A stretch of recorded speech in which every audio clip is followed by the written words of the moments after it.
नमस्कार दोस्तों, कैसे हैं आप सब। आई होप आप सभी बहुत अच्छे होंगे।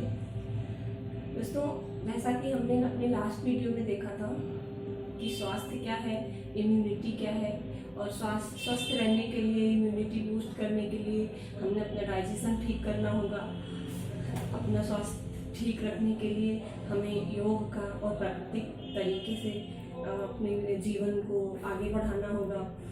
तो इसी क्रम में आज हम ये देखेंगे कि अगर हम स्वस्थ रहने के लिए योग को फॉलो करते हैं तो योग है क्या। सबसे पहले ये जानेंगे, उसके बाद ये जानेंगे कि योग के चरण क्या क्या हैं। और योग शुरू करने से पहले हमें इन सब चीज़ों को जान लेना बहुत आवश्यक है कि योग के अंग क्या हैं, आखिर में योग है क्या है। तो महर्षि पतंजलि ने कहा है कि चित्त वृत्ति निरोधा योगा। योग चित्त की वृत्तियों का निरोध ही योग है। मतलब हमारे मन की जो वृत्तियां हैं, हमारे मन में जो विचार उठ रहे हैं, उनको रोक देना ही योग है।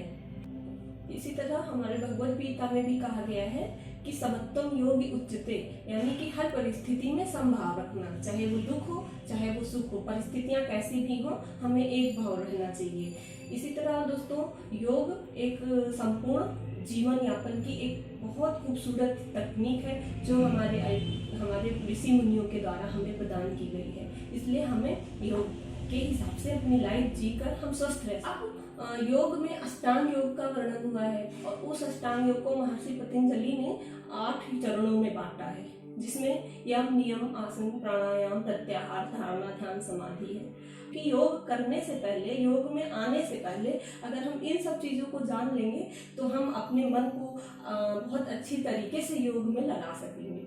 ठीक है, तो उसमें क्या, यम, नियम, आसन। तो सबसे पहले यम के 5 भाग हैं। अब यम के अकॉर्डिंग क्या क्या आते हैं? सत्य, अहिंसा, अपरिग्रह, अस्तेय, ब्रह्मचर्य। सत्य यानी कि मन क्रम वचन से आप सत्य बोले, सत्य है। अहिंसा, आप मन क्रम वचन से अहिंसा भी फॉलो करें, किसी के लिए भी मन में आपके कलुषित विचार ना रहे। अस्तेय, किसी की भी चीज को बिना पूछे नहीं छुए। अपरिग्रह क्या होता है? जरूरत से ज्यादा वस्तुएं संचित करने का भाव ना रखें। आपकी जितनी जरूरत है उतनी ही वस्तुएं संचित करें और उसी में प्रसन्न रहने की कोशिश करें। ब्रह्मचर्य का मतलब होता है कि अपने जरूरत के अनुसार अब जो भी हमारे लिए जीवन यापन की शैली बताई गई है उसमें संयमित होकर जीवन में जीना। इस तरह दोस्तों यम हो गया। अब इसको अगर हम जानेंगे तो थोड़ा तो फॉलो करेंगे ही, है ना। इसी तरह हमारा नियम भी 5 चरणों में बांटा गया है। अब नियम में शौच, तप, स्वाध्याय, संतोष, ईश्वर प्रणिधान, ये 5 चरण नियम के भी हैं। शौच का मतलब है कि हमें हर तरीके से अपने आप को स्वच्छ करना, आंतरिक और बाह्य दोनों रूपों से। संतोष, हर चीज में हमें संतोष रखना चाहिए, जो भी जैसा भी हो रहा है उसमें हम संतोष प्राप्त करके रहना चाहिए। तप का मतलब होता है जब हम अपने किसी भी ध्येय के प्रति आगे बढ़ें तो उसमें हमें अपने ऊपर संयम होना चाहिए। हम उस नियम के अकॉर्डिंग उस चीज को फॉलो करें, हमेशा अपने नियम के हिसाब से ही चलना चाहिए। अपने इंद्रियों को अपने बस में रखने की कोशिश करनी चाहिए। स्वाध्याय होता है कि जो भी वेद, पुराण या जो भी शास्त्रों के अनुसार जो भी बताया गया है उसका अध्ययन करना और स्वयं का अध्ययन करना चाहिए हमें योगिक लाइफ में आगे बढ़ने के लिए। जब हम स्वयं को जान जाएंगे तो हमें आगे बढ़ने में बहुत आसानी हो जाएगी। इसी तरह ईश्वर प्रणिधान का वर्णन है। तो ईश्वर प्रणिधान का मतलब है कि सब कुछ ईश्वर को समर्पित कर देना, यानी कि जो भी हो रहा है, जैसा भी हो रहा है, हमें उसके बारे में नहीं सोचना है। सब कुछ उस परम शक्ति की देन है, सब कुछ उस परम परमात्मा का है। तो हमें तन मन धन से हर चीज से अपने आप को ईश्वर को ही समर्पित कर देना। तो हम अपने अभ्यास में जानते हैं कि आसन और प्राणायाम क्या है। जब हम यम नियम धारण करें उसके बाद आसन पे आते हैं, उसके बाद प्राणायाम पे आते हैं। तो आसन क्या होता है? जो योग के नाम पे जो एक्सरसाइज कराई जाती है उन्हें हम आसन कहते हैं। तो आसन स्थिर सुखम आसनम, यानी कि जिस अवस्था में आप सुखपूर्वक स्थिर रह सकें उसे ही आसन कहते हैं। तो आसनों का नंबर आता है हमारे यम नियम के बाद। आसन जो है हमारे पर्टिकुलर आर्गन को, किसी भी आर्गन को जब हम उसमें थोड़ी देर सुखपूर्वक स्थिर रहते हैं तो वो अंग हमारा स्वास्थ्य की तरफ बढ़ जाता है।